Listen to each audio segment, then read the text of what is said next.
Today I'm going to talk about building an unstoppable gas tank for Jiu-Jitsu and why I think this is one of the best, most efficient methods out there.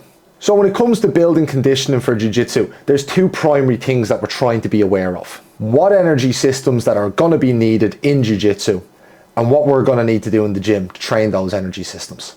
So Jiu-Jitsu is going to draw upon all major energy systems available to us in the body. There's going to be the creatine phosphate system, the aerobic system, and the anaerobic system.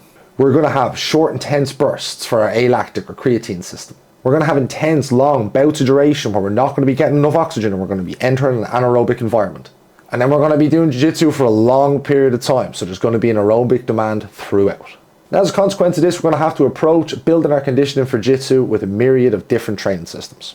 What I used to recommend and would still recommend as a part of this protocol is the low method. The low method is very simply building aerobic conditioning 2 to 3 times a week, getting on a modality that allows you to find heart rate between 65–80% of heart rate on anything really that allows for that. Rower, bike, running, swimming, doesn't really matter. Heart rate is what we're after. We're aiming for a specific heart rate range for a specific period of time, and we're going to do that a couple of times a week. This is going to really help to develop our aerobic base, and that's going to form the base of our pyramid for our conditioning.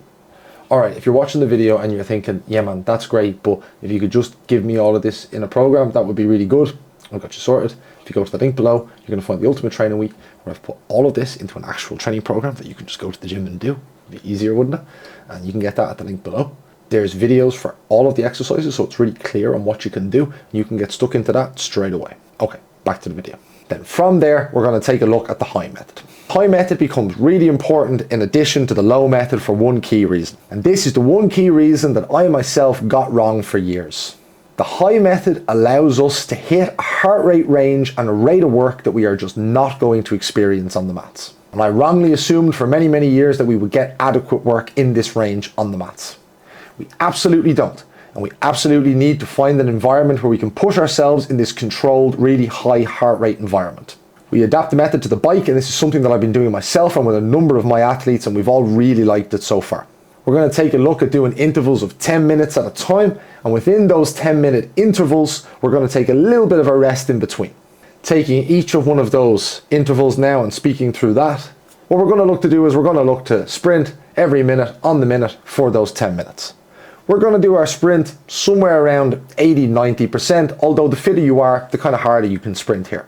These repeated bouts of effort are going to allow us to train our alactic system, as well as getting a nice aerobic effort throughout the entire session. Overall, I found that it's a really, really nice session, which leaves you with a really good stimulus without leaving you super beat up.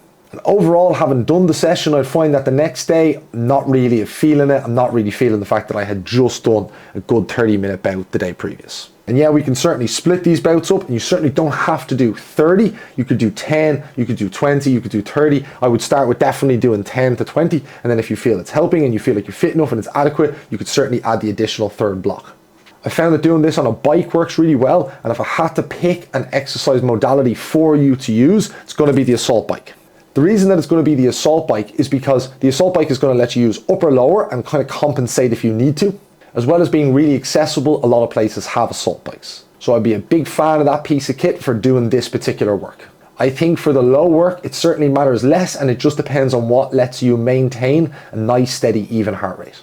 A combination of the high-low method is probably something that you haven't done with your training before and could certainly be something to explore. I've done it with a couple of my athletes so far. Like I said myself, I've been testing it out as well, and we're really, really happy with the results. We're really going to be sticking with this now going forward, and I'm going to see how we get on in the future.